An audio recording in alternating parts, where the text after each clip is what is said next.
আচ্ছা, আমরা কি আদৌ স্বাধীন? আজ ৮০তম স্বাধীনতা দিবস আমাদের।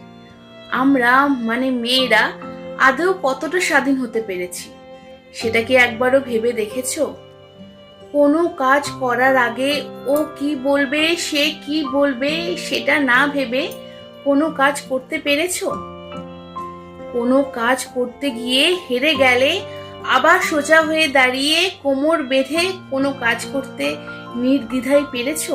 তুমি কি স্বাধীন হতে পেরেছো ওই ভাবনা থেকে যে লোকে কি বলবে? স্বাধীনতা মানে এই নয় যে তুমি নির্দ্বিধায় লোককে যা খুশি বলতে পারো। স্বাধীনতা মানে এও নয় যে নিজের ভালো লাগার জন্য যে কোনো কারো জীবন নিয়ে ছিনিমিনি খেলা খেলতে পারো। কাউকে অপমান করে, তুচ্ছ করে, কথার বিষে তার মানস মৃত্যু ঘটানোকে স্বাধীনতা বলে না। আজ থেকে ৮০ বছর আগে ব্রিটিশ সরকার ভারত ছেড়ে চলে গেছিল আমাদেরকে স্বাধীন করে।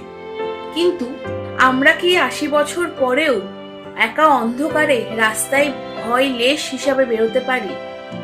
১০টা লোকের মাঝখানে একা একটা মেয়ে হয়ে বাস জার্নি করতে পারি রাতের বেলায়?